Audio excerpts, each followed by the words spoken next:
And I personally am very excited to have someone here from NEF because I've been a fan of their work for many years.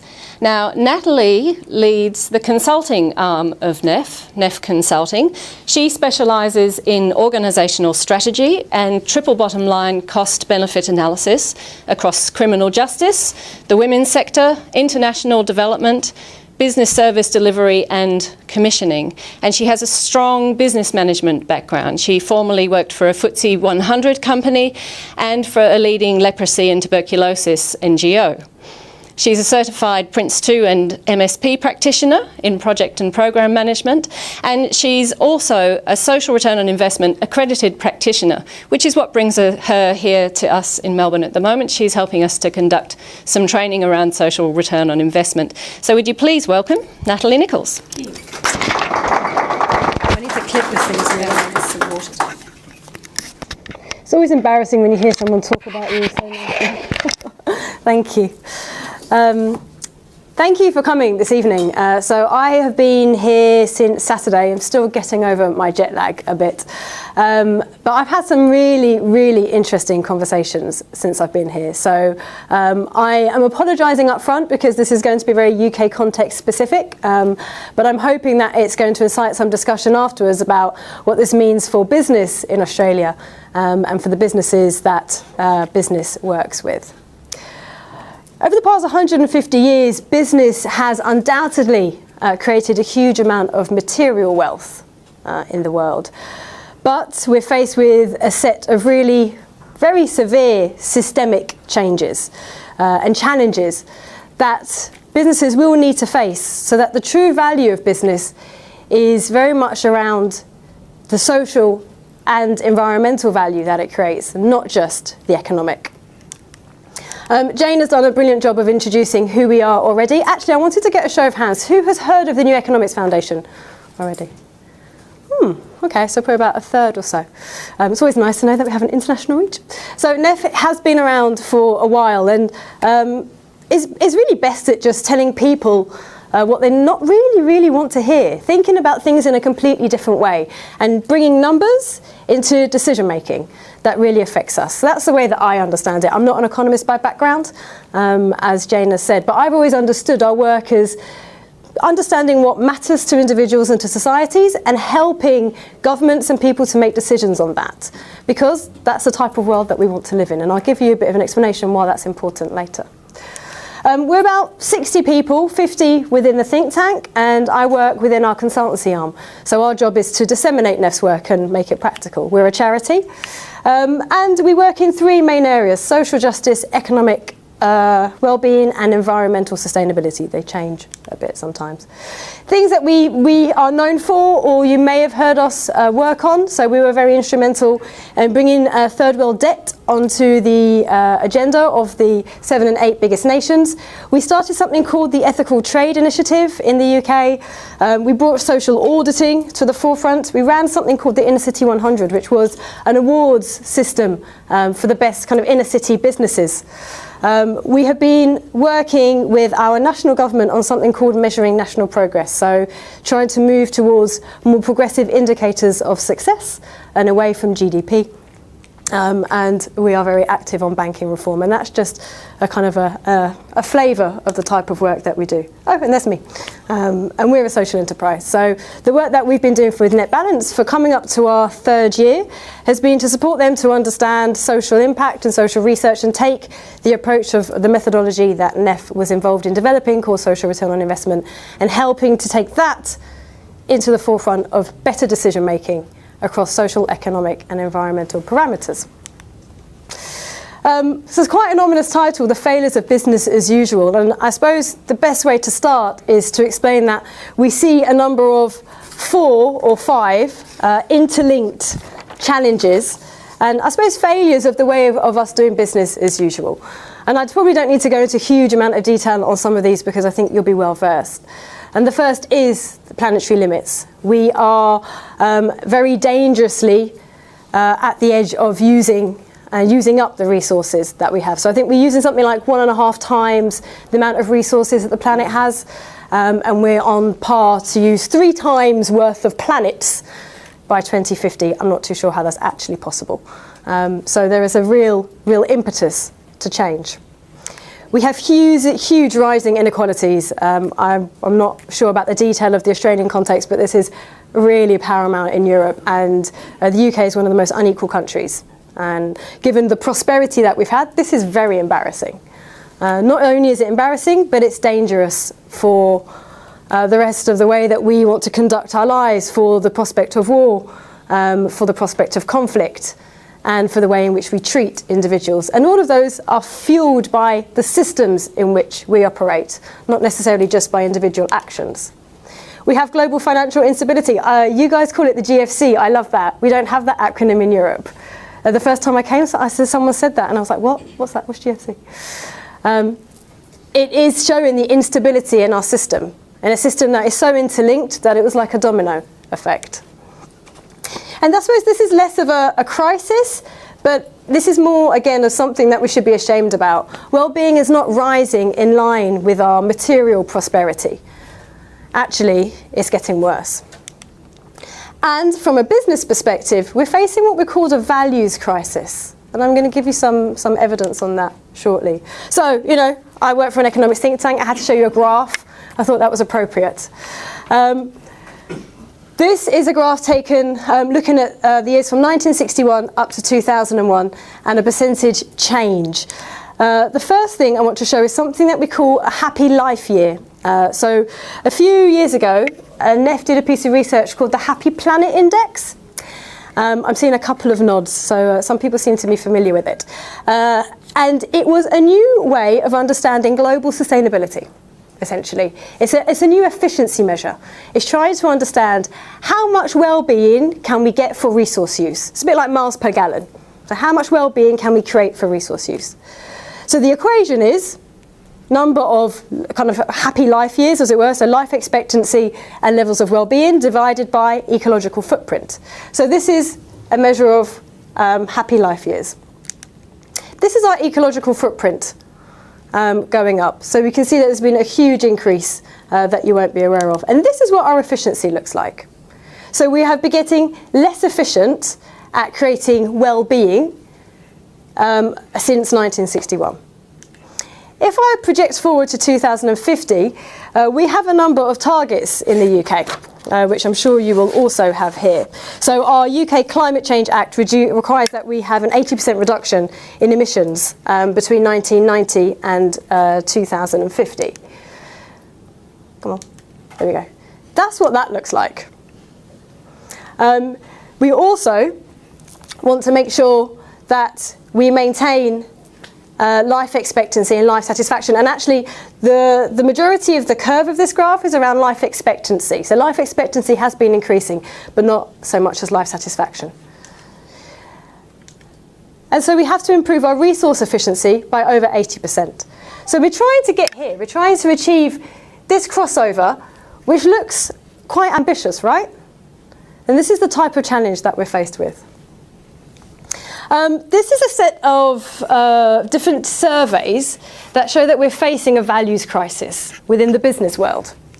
So the World Economic Forum surveyed 130,000 kind of business people in 2009, and 2/3 of which said that the crisis, or the GFC, the crisis was one of values as well as one of the economy.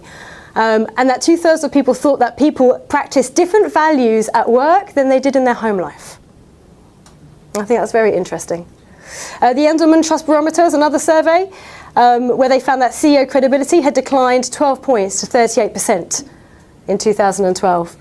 And the EIU Business Leaders Attitude Survey said that 76% of people believe that a company should be measured by more than just profit, particularly contribution to society.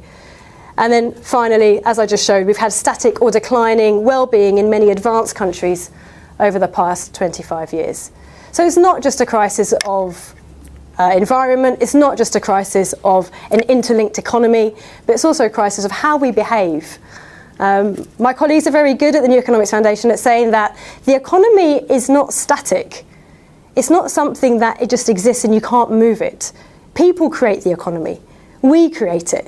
It's how we choose to trade, and it's how we choose to interact with each other, and the systems that we choose to adhere to. So it's something that we can design and create ourselves. So the question that we ask is, surely there must be a better way of designing a system. And we would say unequivocally that yes, there is.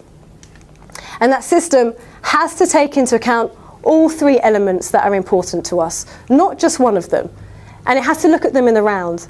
And that's probably where NEF is successful in the work in that we do, is we're able to look at the economy, the impact on society, and the impact on the environment, and try to find a balance that allows us to create an economy that achieves high well-being and social justice for all within fair ecological limits.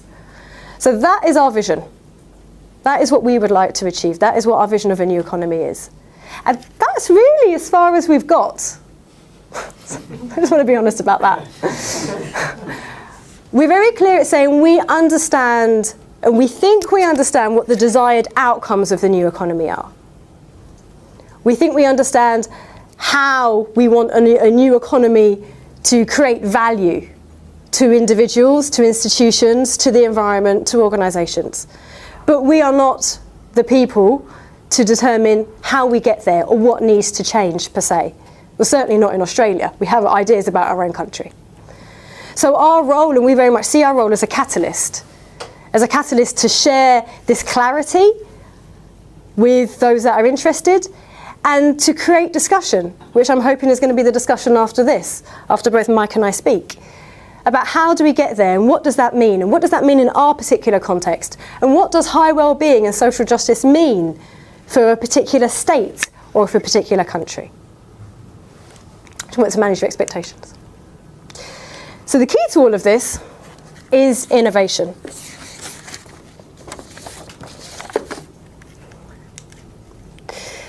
This is a quote that we have used in our blueprint for the new economy. If any of you need some bedtime reading or are particularly interested in this topic, then I recommend a book called The Great Transition. It's available to download from our website.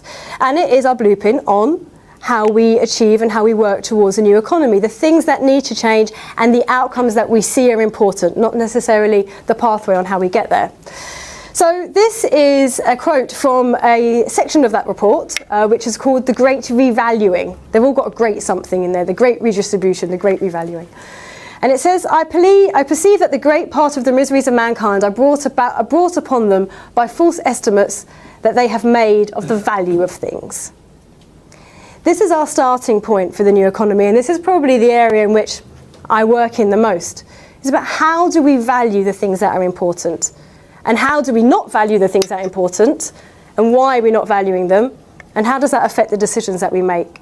And therefore, how can we bring the things that are important onto the balance sheet and onto our decision making, both in a practical level, but also at a policy level.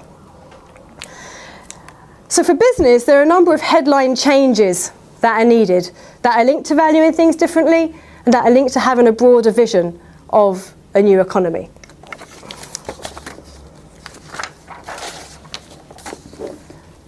The first one, and I don't think you'll be particularly surprised by this, is that business needs to maximise returns to scarce ecological resources, so minimising waste and use of non-renewable resources. We need to work towards a low-carbon economy. We don't have too much of a choice about that. How do we find ways of doing that? Where do we create the space to innovate, either in our production or in the type of business practices that we have? How do we create innovation in our supply chains? How do we create innovation in the way in which we operate with our staff and in the way in which we operate with our communities? How do we do things differently? This isn't necessarily about wiping the slate clean and starting again, but it's about being smarter and using our resources in a different way. The human abundance that we have, as well as the natural capital that we use. There needs to be a clear purpose and the outcome of business, which is around the creation of what we call good jobs. This is a particular focus of NEF at the moment.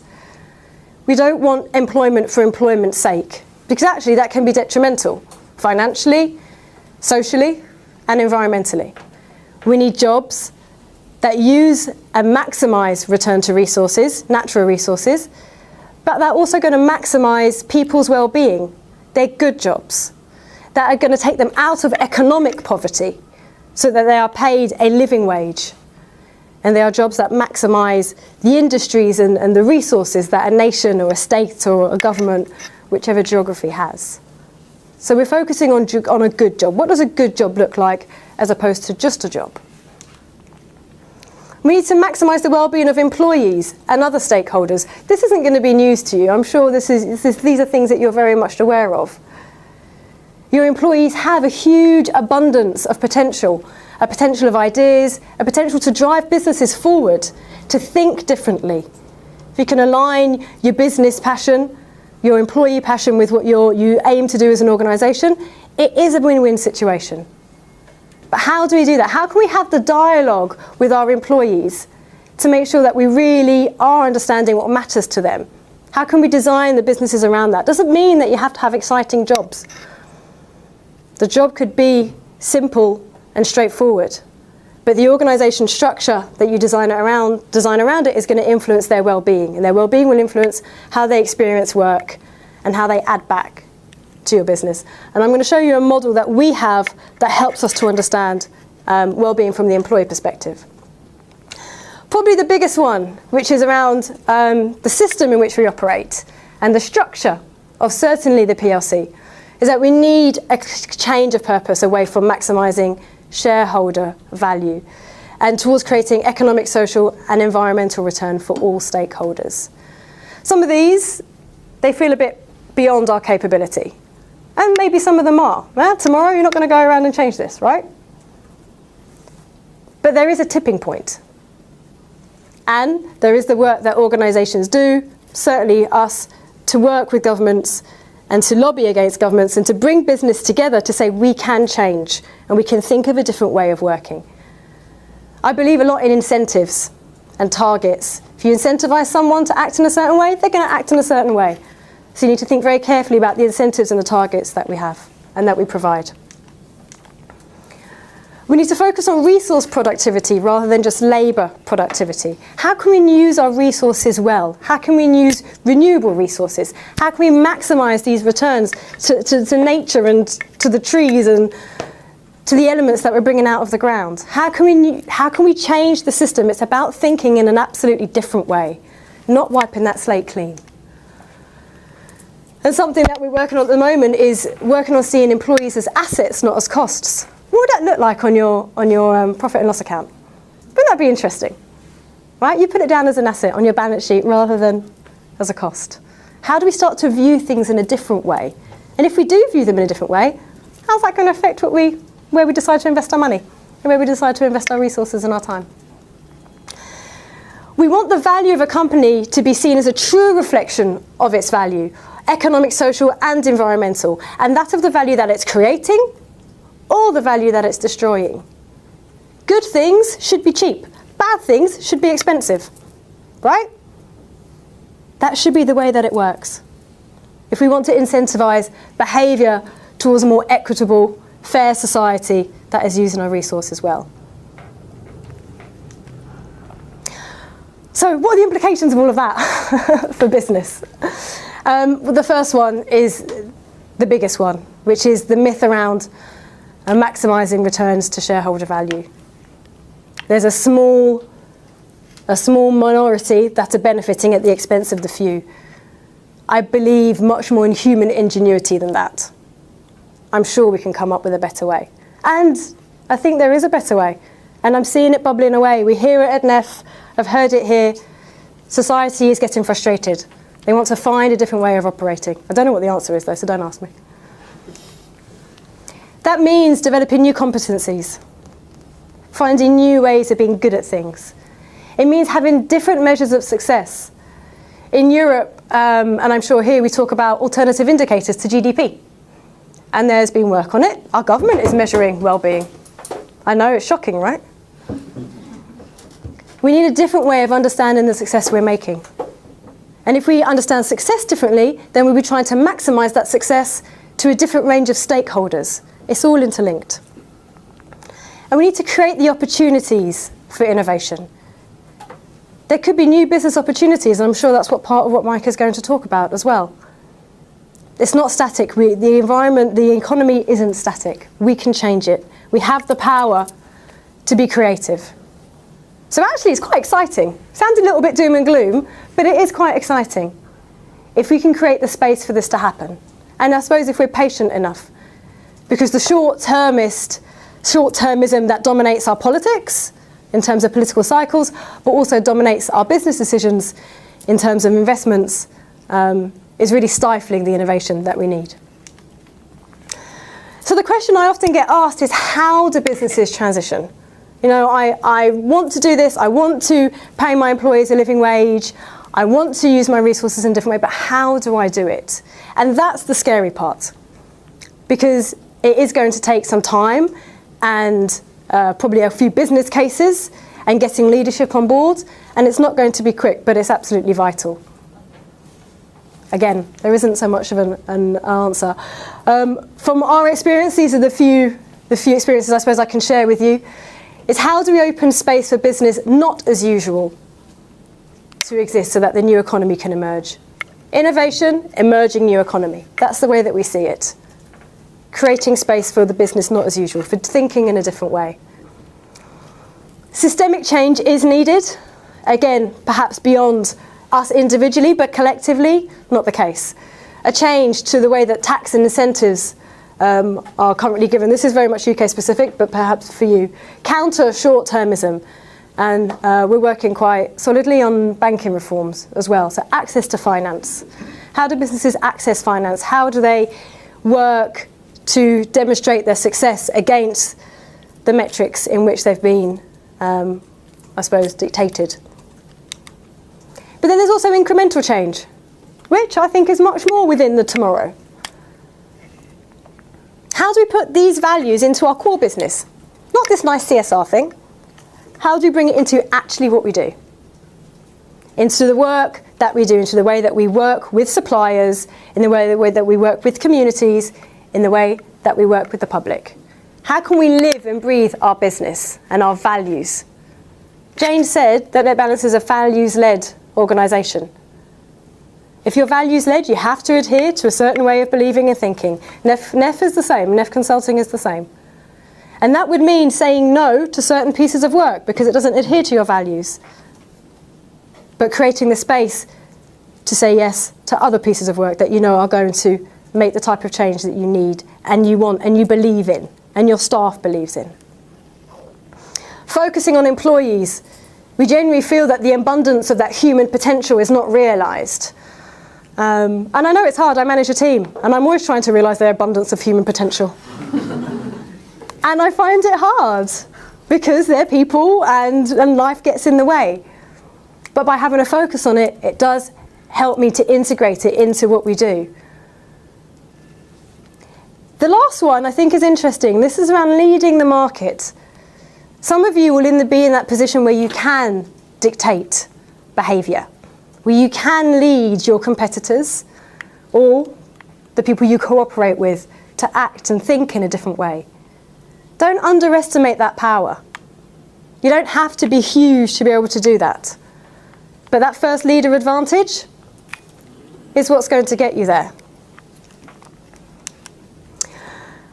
On the employees, I wanted to share with you something that we have developed to try and bring some of this incremental change. We're very good at talking about it, and we're very good at working at that incremental level within the consultancy. And the think tank is brilliant at working at the systemic change. And you need both. You need both to happen in order to drive the wider change. This is a survey that was developed using 10 years worth of research on psychological research on how people feel within the workplace and how they feel within their lives. It's a very simple tool. It's like an employee engagement tool, but quicker and with nicer colours. But what it does is it asks questions. It asks the questions that employees really care about. It asks the questions about how they feel and how they think about their business and about their managers and about their teams and about their workloads and about all of those factors and about their lives and about their home life and about their stress. It asks them actually what they care about. And it gives a set of data that decision makers can take action on. That's the whole point. Having data is great, but it's only good if you can make a decision on it after. And you can try to understand how you can make that change. This is what we call the dancing man at NEF, This is actually a model of well-being. It's taken, we're using it in a well-being at work context, but it also underpins the rest of our work on well-being and that we've done. On either side of this diagram, here we have something called our personal resources. This is what we have. It's our self-esteem. It's our optimism. It's the extent to which we feel we have vitality. They're all the things that we're either born with or we have on a day-to-day basis. The things that get us through the days and the weeks and the years, flourishing, we hope. Well, our organisational system, that's our work environment. That's our job design. It's our volume of work. It's the way that our teams are structured. It's the way that our organisations are structured. And the research shows that the mixture of these two give individuals an experience of how they function at work. How well do they function at work? And this gives people an experience of how well they experience work. And these two arrows are feedback loops. So how you function at work is going to impact back onto your organisational system and how well you're able to cope with that organisational system. And your experience of work impacts your personal resources. How well you are dealing with the pressures of life and of work. And these different colours, they're just different domains, and you've got a key down the side. So each of these two boxes have a set of 30 or so questions. I use this in all of our appraisals. We use it as a team. We use it as an organisation to help us to understand how can we get people to flourish? How can we unleash that abundance of human potential? How can we change some of the job design to do that? And how can individuals realise they might need to change something in their life to make sure that they're accessing the personal resources to have a good experience of work? This is just a score sheet, but we've got there are various kind of categories. So this is team relationships, boring work, trusted by manager, motivation, etc. Achievable job, job security, stressful job. And it gives a score out of 10. This is a way in which we can try and get well-being into the workplace, not employee satisfaction. I mean, I'd like them to like me, but I really just prefer they be flourishing. That's the important thing. How can we get this well-being and this experience into how we make decisions as organisations? This is a relatively easy step, which is probably why we started with it first, rather than some of the other incremental changes. So, how are businesses reacting? And you can tell me in a minute. Well, there's a number of reactions. Resistance, compliance, either an early adopter or a leader, or deciding that they are or they are not going to be a global voice. Where you stand, that's up to you, and up to the people that you surround yourself with, and your vision for your own businesses and for the organisations in which you work. And it's okay to be the only visionary. You might be the only person here, and you might feel that you have to go and explain and explore with boards and with colleagues. And that's great. They are the majority of people that engage with NEF. They are this one person that has a vision, who wants to change something, and has enough energy and is fueled with enough information to go and do that. So the value of transitioning is this, is working towards the type of economy that we want to live in and the type of world that we want to live in. And I think the value of doing so is going to be a long-term one. And that's it. Thanks.